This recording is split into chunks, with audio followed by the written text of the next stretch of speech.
At the beginning of the movie, we are introduced to Charlie, a genius-level analyst working deep inside the CIA, the kind of mind that can crack codes other agents can't even understand. But right now, he's not thinking about espionage. He's in his garage, hunched over a small private plane, tinkering with the engine. It's a gift from his wife, Sarah, and it means more to him than any medal the agency could ever give him. That's when Sarah walks in. She's packing for a business trip to London, and before she leaves, she asks Charlie one simple question. Come with me. It's such a small moment, but stick with it, because by the end of this video, you'll realize just how much this one refusal is going to cost him. Charlie, buried under work as always, tells her he can't get away right now. She smiles, kisses him goodbye, and heads for the airport. Neither of them has any idea that this is the beginning of the end of their life together. Cut to CIA headquarters, and here's a fun detail worth remembering. The high-tech security scanners Charlie walks through every single day, he built them. Every layer of protection standing between the outside world and the agency's darkest secrets was designed by his own hands. Keep that in your back pocket, because it's going to matter a lot later. Once he's at his desk, a message pings on his private, off-the-books channel. The sender goes by the alias Inquiline. A shadowy figure Charlie has been quietly trading secrets with for years, completely under the agency's radar. This time, Inquiline isn't just offering intel. There's a warning attached. Whatever is in this next batch of files, it's big enough to blow up the entire agency from the inside. Charlie tries to trace the signal, guessing the sender might be somewhere in Istanbul, but Inquiline dodges the question entirely. Typical. So Charlie does what he does best. He starts breaking the encryption, but even a mind like his hits a wall. The files refuse to open easily, and for the first time in a long time, Charlie is stumped. Life goes on around him while the mystery sits unsolved. Sarah calls to say she's landed safely in London. Information Charlie already had, because, in a detail that tells you everything about his character, he's been quietly tracking her phone the entire time. It's sweet and unsettling all at once. Their call is short. His mind is elsewhere. When hours of effort get him nowhere, Charlie takes drastic measures. He hauls his equipment into one of the agency's most restricted rooms, a place with computing power strong enough to crack almost anything. And after grinding through the night, the file finally opens. And what he reads breaks something inside him. The documents expose a horrifying truth. A drone strike that killed innocent people had been deliberately covered up and repackaged in the official record as a suicide bombing. The death toll? 150 people, including French Special Forces soldiers and Danish Marines, all killed, and then lied about. But the gut-punch twist is this. The operation was signed off by none other than Chief Moore, Charlie's own boss. That night, Charlie tries calling Sarah. No answer. He leaves her a voicemail, his voice full of everything he didn't say to her that morning in the garage. The next day, Moore is waiting for him at the office, and Charlie is walked straight into the office of the CIA's new director, O'Brien. What she tells him doesn't just shake him, it destroys him. There's been a terrorist attack at a hotel in London, and Sarah was one of the people caught inside. Charlie refuses to accept it. He grabs his phone, dialing frantically, but Moore simply switches on the news.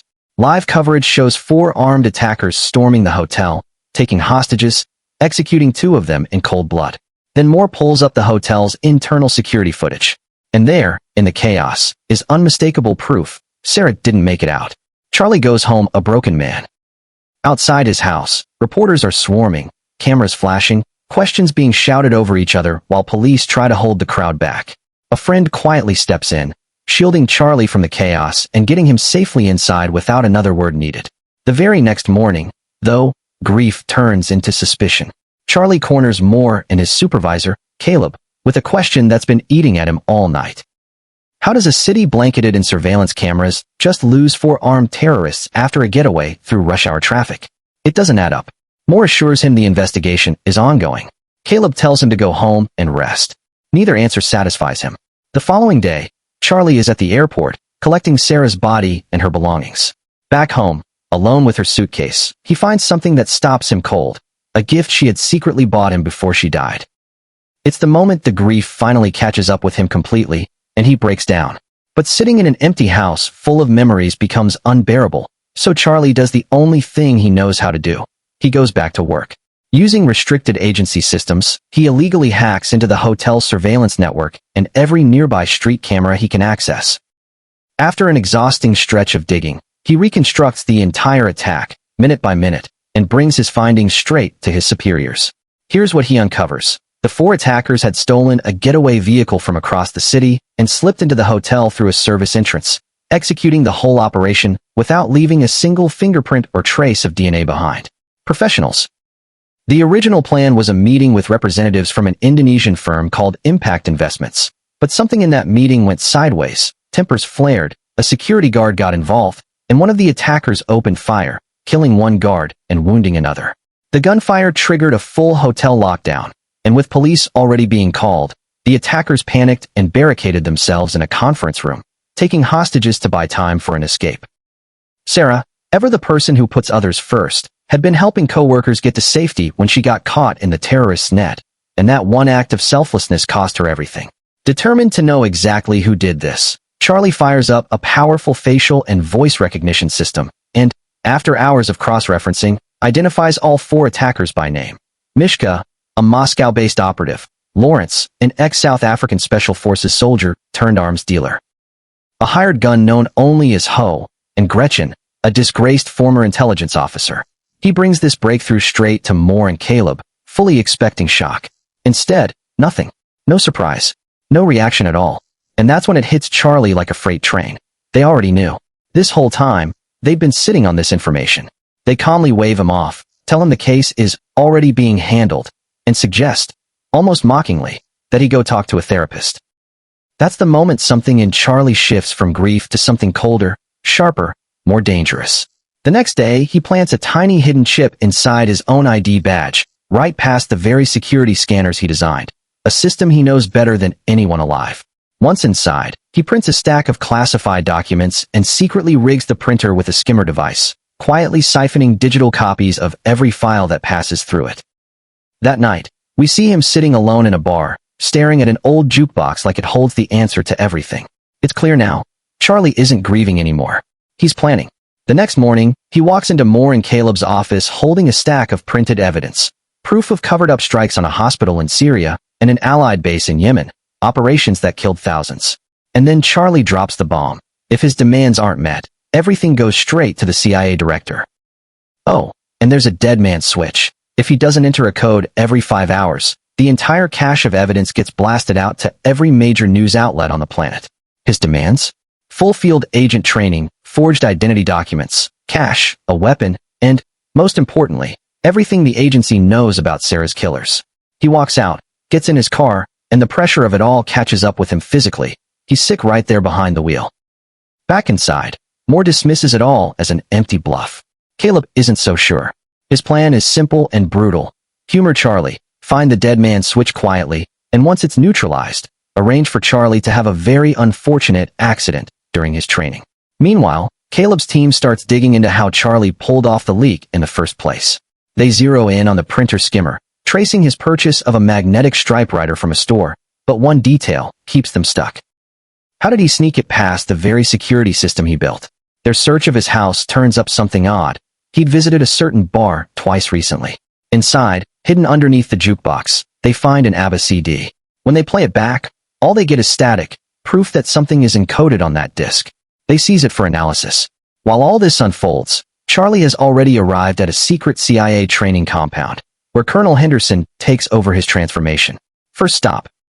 The shooting range, and it's immediately obvious Charlie is a terrible shot. He needs to stand practically on top of the target just to land a hit. But when it comes to building explosives, everything changes. His hands move with total confidence, assembling a device with a precision that genuinely stuns Henderson. Next comes his new cover identity, and Henderson tests him the hard way, shoving him, pressuring him, trying to break his composure to see if he'll slip up on his fake backstory. He doesn't. Finally, he's handed his forged passports. Piece by piece, the analyst is being rebuilt into a field operative. That night, Henderson visits Charlie's room, trying to talk him out of whatever he's planning, insisting Charlie isn't built to be a killer. Charlie pushes back. This was never about revenge, he says, only justice. Henderson, testing him one final time, hands him a loaded pistol and dares him to prove he could actually pull the trigger on someone. Charlie's hands shake violently. In the end, he lowers the gun. He simply can't do it. And that single moment tells us everything about who Charlie really is underneath all this rage. Back at headquarters, agents finally crack the static hidden on the CD and discover something humiliating. The dead man's switch was a complete bluff. The second they report this up the chain, orders come down to arrest Charlie immediately. But there's a problem. Charlie is already gone. And there's an even bigger problem nobody's caught onto yet. That chip he hid in his ID badge wasn't for stealing data at all. It was a listening bug, planted directly inside the documents his bosses were holding. Every single conversation about arresting him, he heard in real time. Moore realizes the deception too late and calls Charlie directly, warning him that what he's doing now counts as treason. Charlie doesn't care anymore. He rips out his earpiece and boards a flight to London, clears customs, and continues on toward Paris. But the moment his forged passport registers in the system, Moore sends Henderson to hunt him down. In Paris, Charlie checks into a hotel near a restaurant Gretchen frequents. When she shows up, he manages to plant a tracker on her phone and spends the entire day watching her apartment from the street, waiting patiently for his window. When a resident finally exits the building, Charlie slips inside unnoticed and, after watching an online tutorial, no less, picks the lock to her apartment. Inside, he documents everything, her routine, her habits, useful intel he photographs piece by piece. In a drawer, he finds a handgun and pockets it. Just then, his tracker warns him Gretchen is heading back. He hides in the stairwell, and when she arrives, this is it, his perfect shot at revenge. He can't do it. His finger locks up on the trigger. His conscience simply won't let him cross that line. Disgusted with himself, he flees back to his hotel room, where he imagines Sarah still there, waiting for him like nothing ever happened. Once he composes himself, he goes back through the photos from Gretchen's apartment and notices something. She visits a hospital regularly. Digging into her medical files, he discovers she has a severe, potentially fatal allergy. And that's when it clicks for Charlie.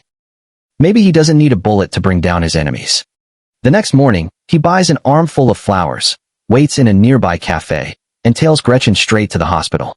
While she's mid-examination, the attending doctor steps out to deal with a malfunctioning machine, and Charlie seizes the opening, disguising himself as medical staff, slipping into the room, and sealing Gretchen inside the scanning chamber.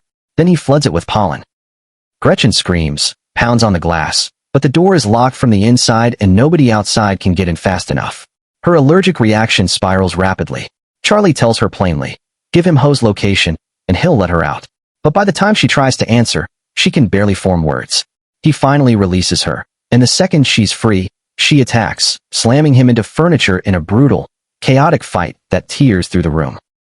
Charlie draws his gun, but Gretchen overpowers him again, breaking for the door and fleeing into the street. Charlie chases her down, gun raised, ready to finish it, and then a speeding car slams into her before he can pull the trigger. She's dead instantly, right in front of him. Shaken but moving on instinct, Charlie grabs her phone off her body, ditches his stolen lab coat in a trash can, cleans himself up back at the hotel, and catches a night bus to Marseille. Back at CIA headquarters, news of Gretchen's death lands on Director O'Brien's desk, and she demands answers from Moore. His response is chillingly simple. Looks like their own people took her out. Meanwhile, Charlie is drowning in guilt. That night in a bar, drunk and hurting, he spots a woman on the dance floor who looks just like Sarah, until he looks closer and realizes it's a stranger. Then he spots something far more real. Henderson, walking straight toward him. Panic sets in. Charlie shoves through the crowd and sprints into the streets, ducking into a second bar, but Henderson tracks him down there too. Cornered in the bathroom, Charlie realizes there's no window, no back exit, nothing. So he does the only thing left. He walks back out and sits right down next to Henderson like nothing's wrong. Turns out Henderson found him by tracking Gretchen's stolen phone. Charlie, calm as ever, shows Henderson a countdown ticking away on his screen, then bolts. Seconds later, a bomb hidden in the bathroom detonates, blasting the bar into total chaos. In the panic and smoke, Charlie vanishes completely, and even the tracker on his own phone mysteriously dies. Once again, somehow, Charlie is 3 steps ahead of everyone hunting him. The next morning, Charlie reaches out to the real Inquiline for help and hitches a ride on a cargo plane to Turkey. In Istanbul, he heads to a restaurant and sends a message, expecting a meeting. He hears a phone ring nearby and assumes he's found his contact. But before he can approach, a woman intercepts him and tells him to check his own phone first. Moments later, outside, she reveals the truth. She is Inquiline. Not who he expected at all. She already knows everything about Sarah, about the chase, about the corruption inside the agency. To keep them both hidden from surveillance, she has him disguise his appearance and blend into the crowded market like a tourist before meeting her again at a nearby garage. There, She drives him to her home and finally tells her own story. 6 years ago, her husband, the original Inqualine, died after supposedly falling from a window. In reality, the story was murkier than official records ever admitted. He'd been a double agent, feeding information to both the CIA and Russian intelligence, and after his death, she inherited his network, his skills, and his enemies. She admits she's exhausted from years of running and hiding, and chillingly, she reveals she has her own final exit plan ready if Russian operatives ever catch up to her. Together, they turn their focus back to Sarah's killers. They learn Ho is the man responsible for assembling the mercenary team, while Lawrence operates as a major international arms dealer. Inqualine offers to pose as an illegal weapons buyer to get close to Lawrence. That leaves Mishka, a man who practically live streams his entire life online. Scrolling through his social media, they spot the same woman appearing beside him in photo after photo. A quick facial recognition search identifies her, and her Instagram reveals she's currently in Spain. Suddenly, they have a lead. Back at headquarters, Caleb orders round-the-clock surveillance on every remaining terrorist, certain Charlie will surface eventually. Meanwhile, Director O'Brien confronts Moore directly, warning him there will be no more unauthorized black ops under her watch. Moore, unbothered, tells her the last director said the exact same thing, and gave in exactly the same way. As she leaves the meeting, her assistant hands her a photo. Henderson, spotted in Spain, sent there personally by Moore. Realizing Moore is defying her outright, O'Brien quietly assigns her most trusted agent to shadow Henderson. What started as one man's grief-fueled revenge has now become a full-blown power struggle inside the CIA itself. Charlie and Inqualine hack into hotel security feeds and pin down Mishka's exact location. Charlie flies to Madrid and checks into the same hotel, discovering Mishka's one indulgence. An extravagant rooftop pool, suspended dramatically between two towers, where Mishka swims religiously. Unbeknownst to Charlie, Henderson has also tracked him to the city and is watching his every move. The next day, Charlie sets his plan in motion, rigging a hidden device inside the hotel before trailing Mishka to the bar. In the crowd, he catches sight of a familiar face. A CIA operative he recognizes, confirming his worst fear. He's being followed. He alerts Inqualine through his earpiece, and she confirms it. The man is agency. Then Henderson himself appears on the hotel's security feed. Inqualine urges Charlie to abort. He refuses. When Mishka finally arrives at the pool, Charlie confronts him directly, demanding to know where Ho is hiding, threatening to destroy the entire structure if he doesn't talk. Mishka just laughs it off and swims away, completely unbothered. Big mistake. Charlie triggers his device. The massive glass floor beneath the pool splits open with a deafening crack, and thousands of gallons of water come crashing down onto the street below in one of the film's most jaw-dropping set pieces. In the chaos, Inqualine warns him that Henderson and another agent are closing in fast, guiding him through the hotel's camera network toward the fastest escape. A frantic chase erupts through the halls. Just as Henderson is about to grab Charlie, another agent intercepts him, and the two crash violently into a laundry room, launching into a savage, brutal fight, slamming each other into machines, walls, at one point Henderson shoving the man's head straight into a running washer. The fight escalates when the agent draws a gun and shoots Henderson, wounded but not out. Henderson wrestles the weapon away and kills him instead. Charlie arrives moments later, briefly torn over whether to help the injured Henderson, but Inqualine reminds him sharply that the mission isn't finished. He walks away. Back at the CIA, O'Brien confronts Moore again about Charlie's whereabouts. He lies smoothly, claiming Charlie's on bereavement leave. She lets it go, for now, but the moment he's out of the room, she pulls the hotel surveillance footage herself, clearly not buying a word of his story. Caleb's team is reviewing the same footage independently and reaches an unsettling conclusion. Charlie isn't operating alone. Someone highly skilled is helping him. Tracing his encrypted messages leads them back through old case files to a name buried in the archives, the original Inqualine. And from there, the final piece falls into place. After that agent died, his widow inherited everything. His network, his skills, his secrets. The CIA now understands they're not chasing a grieving analyst anymore. They're up against one of the most dangerous intelligence assets they've ever encountered. That night, Charlie and Inqualine share a quiet moment of rest together. Nothing romantic, just two exhausted people finding safety in each other's company after being hunted for so long. Their peace is shattered by the frantic screeching of Inqualine's pet birds. Checking the cameras, they realize the house is completely surrounded. With no time to spare, they flee through a hidden tunnel behind the wall. Outside, a surveillance drone spots them instantly. Their cover is blown completely. They duck into a neighboring building, slip past pursuing agents, and vanish just moments before the raid crashes through her front door.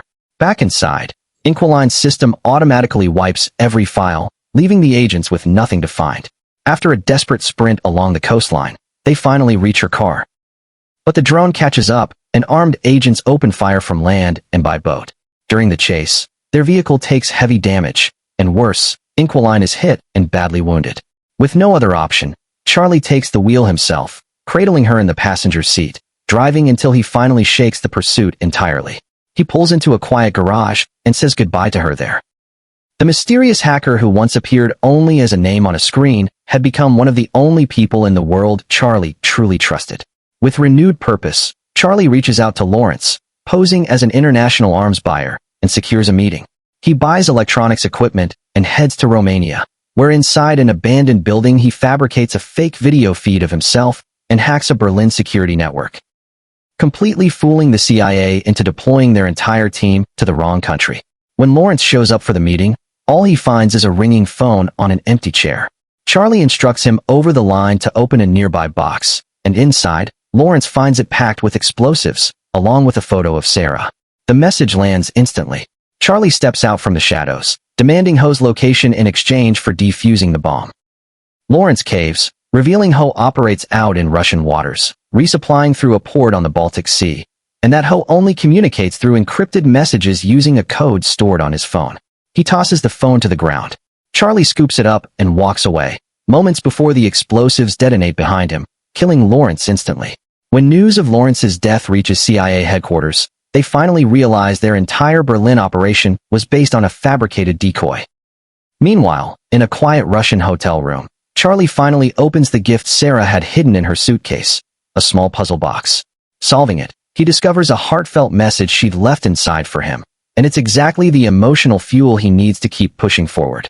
The next morning at the harbor, he sends Ho's secret contact code and watches a suspicious vehicle until he spots a man matching the profile. Following him quietly, Charlie photographs his boat, buys supplies, and traces the vessel's registration back to a luxury yacht, studying its likely travel routes. The following day, as he approaches the boat, someone ambushes him from behind, and he's knocked unconscious, Sarah's puzzle slipping from his grip as he falls. When he wakes, he's already aboard the yacht, face to face with Ho himself. Ho already knows about the bombing stunt with Lawrence, and he makes an observation that cuts deep.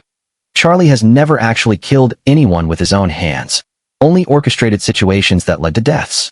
Which is why Ho is confident Charlie doesn't have it in him to pull a trigger on a real person standing in front of him. To prove it, he hands Charlie a gun and dares him to shoot. Charlie lowers the weapon. Again, but this time, it doesn't matter. Because while Ho was busy talking, the yacht had already changed course, and nobody on board even noticed. Charlie smiles and reveals the truth. He's hijacked the entire vessel's systems he helped design for the CIA in the first place. Hacking his own security work is child's play. He reroutes the yacht straight toward Finland, where the Finnish Navy and international authorities are waiting. Ho and every last one of his men are arrested on the spot. Justice, finally, for Sarah. Sometime later, Director O'Brien holds a press conference announcing a sweeping purge of corrupt agents who abused their power inside the agency. Moore's reign of unchecked black ops finally coming to an end. Henderson later finds Charlie and tells him, with real pride, that through everything, the chase, the rage, the grief, Charlie never let himself become a murderer. In the final moments of the film, Charlie visits Sarah's grave, taking a quiet moment to remember her one last time. Then he goes home, climbs into the small plane she once gave him for his birthday, and takes to the sky. For the first time since her death, we see something close to peace on his face. He got his justice. And now, finally, he can start living again. And that's the full story. Honestly, one of the most emotional revenge thrillers I've broken down on this channel.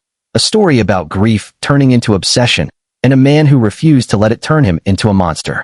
Now look. If this breakdown kept you hooked from start to finish, the least you can do is hit that subscribe button. I put real hours into researching, rewriting, and putting these explainers together for you. And if you're just scrolling past without subscribing, you're honestly missing out on every future breakdown I drop. Don't be that person who watches the whole video and leaves without a trace. Smash that subscribe button right now so you never miss the next one. And I want to hear from you. Drop a comment below and tell me. Could you have done what Charlie did? Would you have pulled the trigger? Or would your conscience have stopped you too, just like he did? Let's talk about it in the comments. Thanks for watching, and I'll see you in the next one.